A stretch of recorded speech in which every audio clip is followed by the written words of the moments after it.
What is up, guys? It's the Sound Alchemist here with Gershwan. and today we're back to answer more questions from you guys in another episode of For the Greater. This is a video series where we answer the questions left by you, the viewer. Were you the viewer? If you have a question for us, comment down below. Put a question in front of your question because we get to those questions first. Excuse me. And that is what Game Master Gruff has done, aka Gruff Bevan. Oh, not Gruff McDog? No. That was his name, right? Yep, Gruff McDog, the crime-fighting dog. Mm-hmm. His question is, what if Gilliman fell to chaos? So let's first create the scenario as to how Gilliman would fall to chaos. Which out of the four major chaos gods do you think Gilliman would fall to? I think the answer is a little challenging, but then when you think of Gilliman and his Codex Astartes and how he wants everything just perfectly right, you start to realize, oh yeah, he's Slanesh. Perfection. I thought you were gonna say Zeech, but yeah, go ahead. Well, go off. Oh, because that's what I was thinking. Like whenever you think of like what Tzeentch has corrupted, the Emperor's children. What were the Emperor's children really well known for? Perfecting their skills at like war, and that is what Gilliman's Codex Astartes is. It's so perfected to the point where it doesn't matter what type of battle scenario you're in, the Codex Astartes has a spot for it. So I would assume that Slanesh would be attracted to that. I could see it. Yeah. Especially, it makes sense because like the person who almost killed Gilliman was Fulgrim, which is a champion of Slanesh. Yeah. It would be an epic battle too to see Fulgrim fight Gilliman again, trying to get him with the Lair Blade, but also doing it because he's starting to realize that, the Prince of Pleasure is more or becoming more attracted to Gilliman, and that jealousy is what drives Fulgrim to kill Gilliman.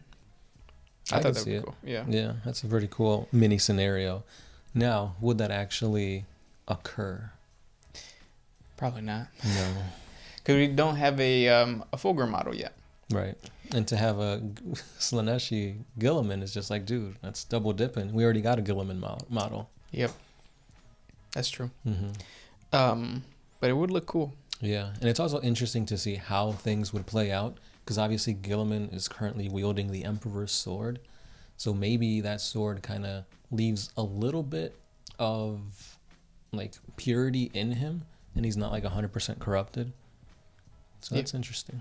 Or maybe the sword gets corrupted and now it's like a pleasure sword or something. Or instead of like flames, it's like lube comes off of it. Yep, you need a lot of lube because sometimes things get dry. It would be cool. And I think also a big thing to play would be Gilliman's distrust of the Imperial Creed. When you think of Imperial Creed, you obviously think of Lorgar and his Book of Lorgar. And I don't feel like any of the other gods really care for Chaos Undivided in that way. Other than maybe Tzeentch. Maybe.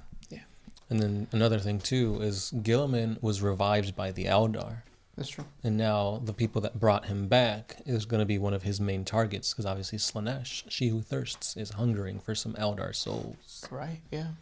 So, like, GW is setting it up. To not happen, yeah.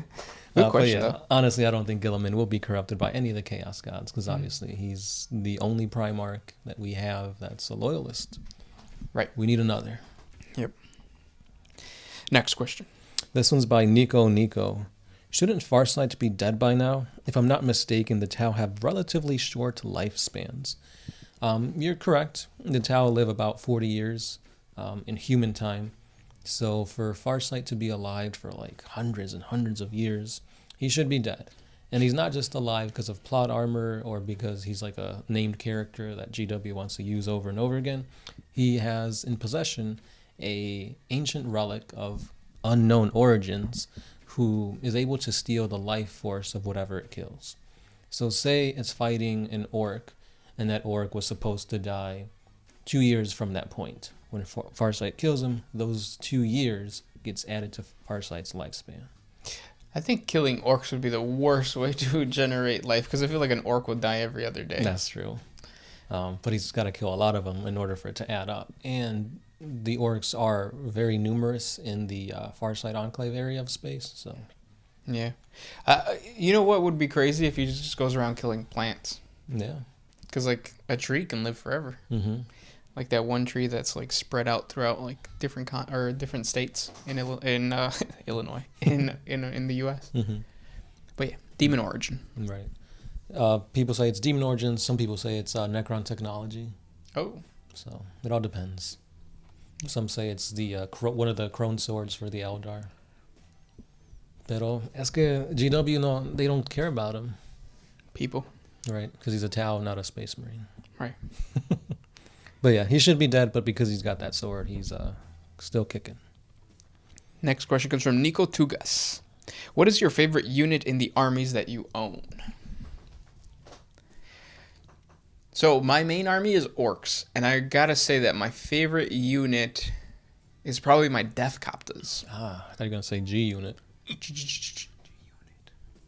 No, yeah, Death Copters. What about your main army? For What the would you consider your main army? Tau, because okay. I mean that's the OG. Okay. I'd say the crisis suits. They're very versatile, and I just like the look of them. More so the Forge World ones, but still. Yeah. And then I have secondary, which is Skitarii, and for the Skitarii, it's the Onager Doomcrawler. I just really like the way it looks. Yeah, it's a cool model too. For Chaos, I really like the Lord to Discordant. Just the look of that model is really badass, and it's like 2 models in one. So Yeah. And then I have the Imperial Fist, and I think for me the Imperial Fist is the drop pods. I really like the old school drop pods. mm-hmm. And then I got the Celestial Sons, or just Space Marines in general. I really like the look of the Forge World Terminators. Yeah. Well, what pattern? They are the Cataphracti. Oh yeah. Yeah. Comment down below. Let us know what your favorite unit is. G unit. Next question. This one is by. We already did that one.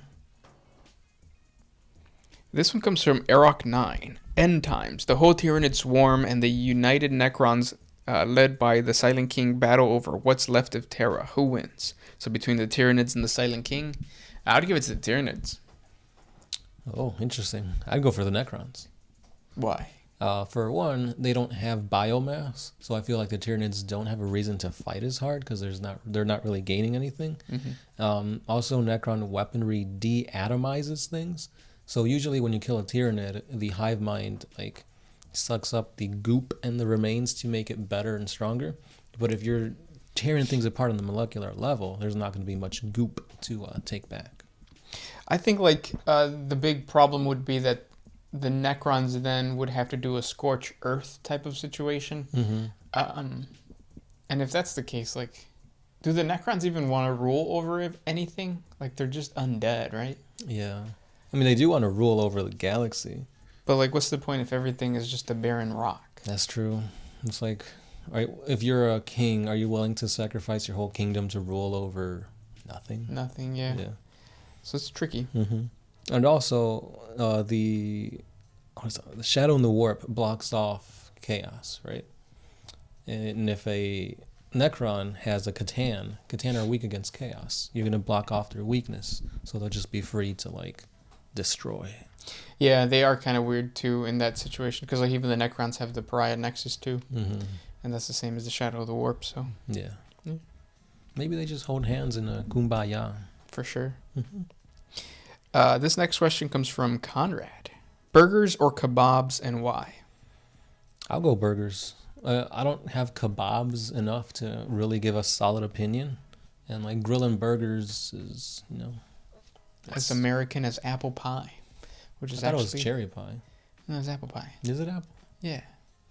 Which I think apple pie is not even that American. Nothing is real American. Except burgers. I really like burgers. Crusade Burger. Hey.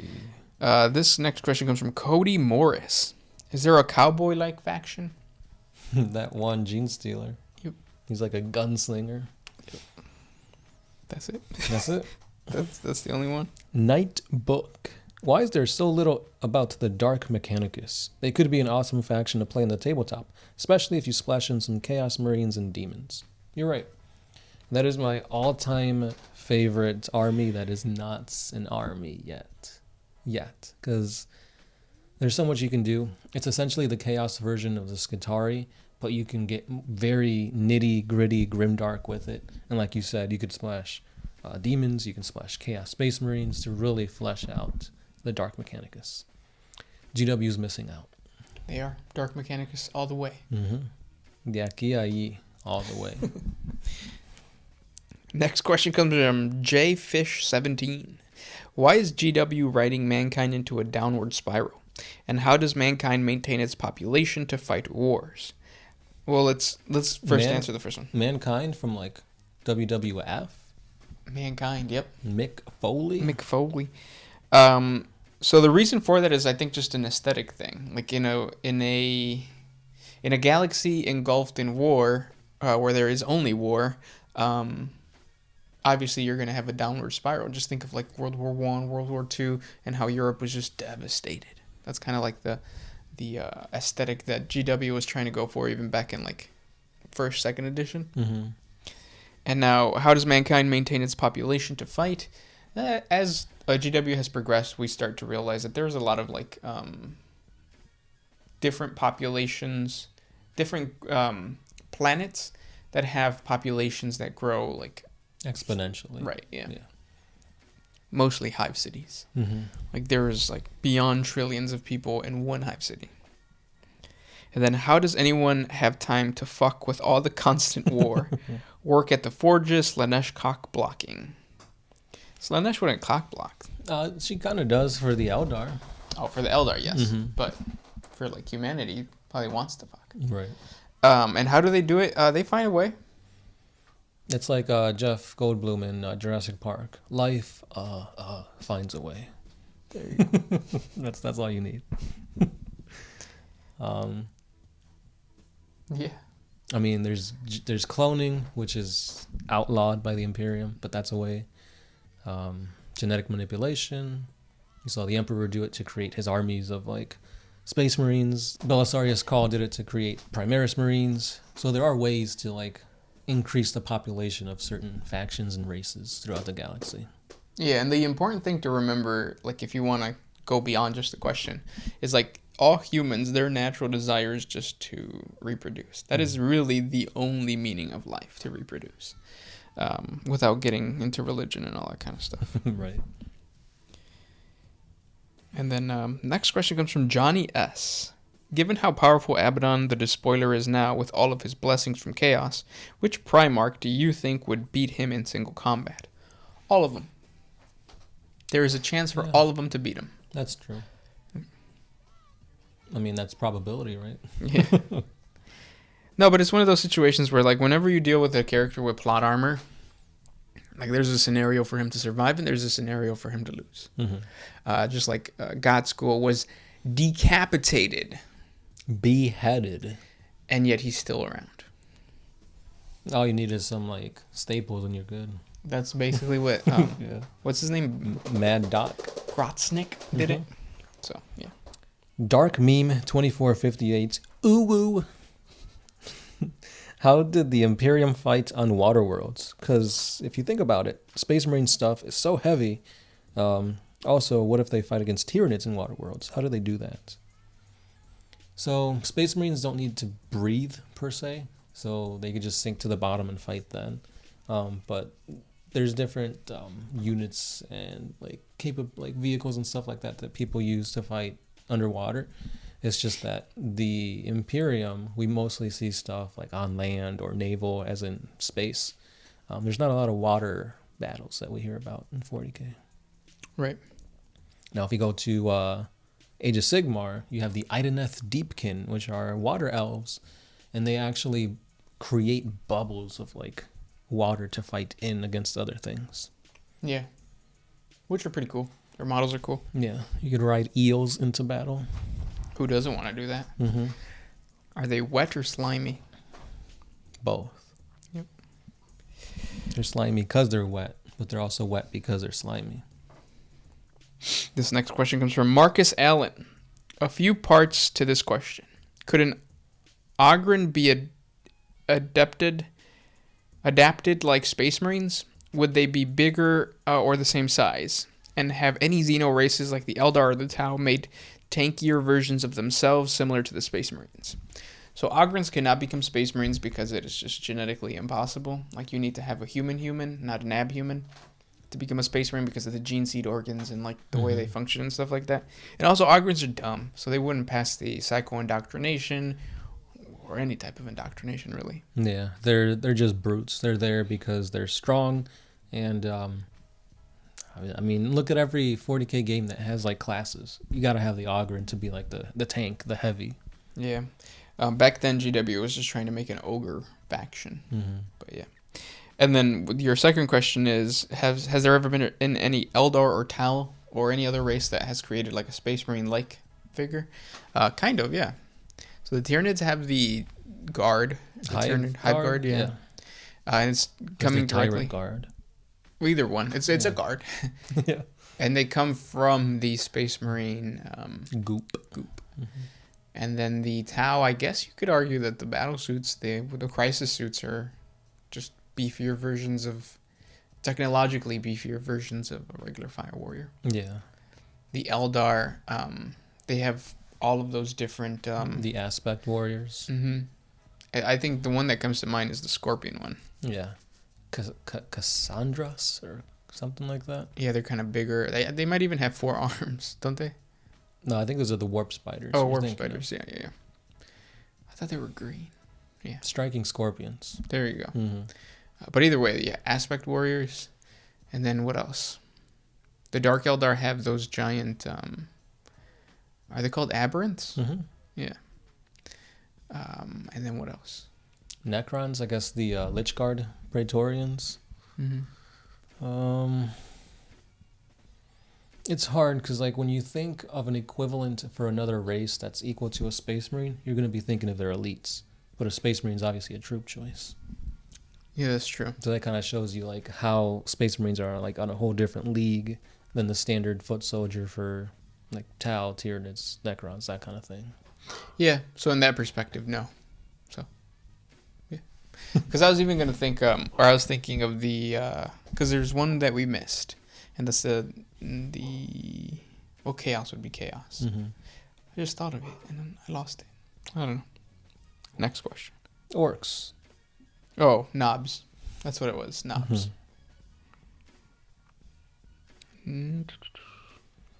This one's by Pol G. Is Corvus Corax never coming back to fight for the Imperium? Does he still care about his Raven Guards?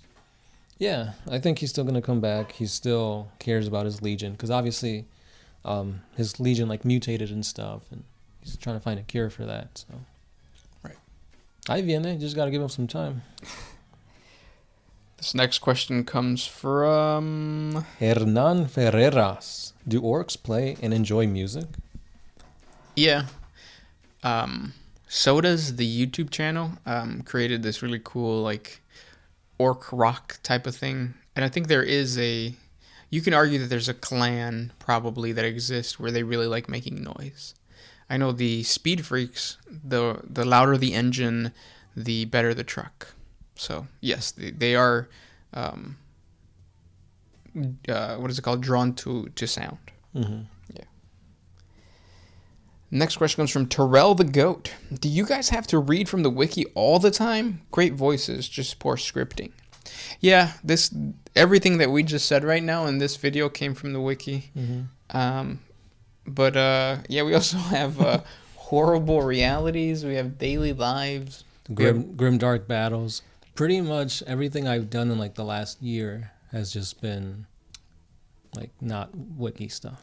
Yeah, and then if you dig deeper, we have Hero Clicks, Pokemon, Yu-Gi-Oh. I think there is more non-40K lore videos on the channel than there is 40K lore videos. Yeah, we did a few battle reports. Yeah. So there's a lot. Yeah. But you know what? I just feel like since a lot of people watch those, that's obviously what most people see. Yeah. Also, the algorithm does push those ahead of other videos because obviously those do better, so you'll see those more often than the other ones. But the funny part is too that like the ones that we know do the best, which is number one Pokemon. It's like that Pokemon, the Mewtwo battle for some reason still is one of our top viewed videos. Yeah. But like below that would be the Primarch stuff. That Primarch stuff was just there's scripts. There's scripts written by like me. But yeah, if you want to jump on the reading from the wiki thing, yeah, go for it. Yeah. I've been covering a lot of news stuff, like news, and it's really good. Like I'll just this whole week, like prior to this, there was so much stuff that came out from the Warhammer community page. You've got all the animations that are like GW's putting out, like the Fire Warrior one, or the what are they calling it, the Exodite? Yeah, the Exodite. That looks interesting. They've confirmed that like the guy from Astartes is now working with GW to make more Astartes video. That's crazy. We saw Bellacore come out. The new Pain and Piety box set is coming out too. Yep. So there's a lot of things in the news that's not like lore related that we still cover. But again, those don't do as well. So algorithms. Yeah. It's one of those weird things where it's like, well, if we stop doing that, then we just don't like it. The YouTube gods don't like that. So we have to keep doing what the YouTube gods want, regardless of the small minority that's shouting really loud. This last question, oh no, we already answered that one. I got one by Don Krill. Why is it that Chaos Space Marines use alien weapons and technology? Like, if they don't, what's stopping them since heresy has already been committed? I think we kind of covered this now that I'm reading it again. But it's like, if you're a Chaos Space Marine, you're already going to have the armor of a Space Marine, the weapons of a Space Marine. They're just going to be tainted with chaos. But as a Space Marine, that's all you trained with, that's all you knew. So to pick up a different weapon from a different race that's completely alien to you, it's almost like you're going to be giving yourself that handicap because you're not 100% sure, or you're not trained in that weapon. Yeah, and the weapon just gets empowered by the Chaos Gods. Mm-hmm. Like when you become a Chaos Space Marine, even if you're Chaos Undivided, like your Black Legion, the gun, the bolter is still going to be better because of the powers of Chaos and what they're doing to you. Why bother get a pulse rifle? Right. Or whatever type of, Eldar shuriken pistol or some shit. Mm-hmm. Yeah. Because you could throw essentially a shuriken, or you could throw a fist-sized rocket, essentially. Yeah. Yeah. So it's some of these weapons aren't necessarily as good, but still, it's like, yeah, you should be able to see more diversity, especially if like a warband has just pillaged like a Necron tomb world. It would make sense for them to use like disintegrator rays and phase swords and stuff like that.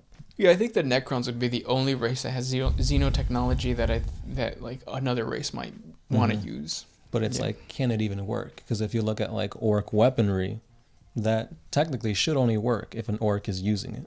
Yeah. Unless you're a orc, what is it, headhunter? Yeah, orc headhunters and stuff like that, or the diggers. Yeah. Yeah. It's weird how things work, but maybe that's why. Or just convert it. Do you do that too? Mm-hmm. That's what the Death Watch does. Yeah. And those were the questions for today. If you guys have more questions for us, comment down below. Ask us anything you guys want, and we'll try to answer it for you. If we didn't get to your question, just comment again, and we'll try to do it next week. Also remember, if you put question in front of your question, we generally get to those first. Yes. So if you're just asking questions, you're like, why aren't they reading it? Well, we didn't see a question. Yeah, that's all we got. Gershwan. Sound Alchemist, out. Oh, if you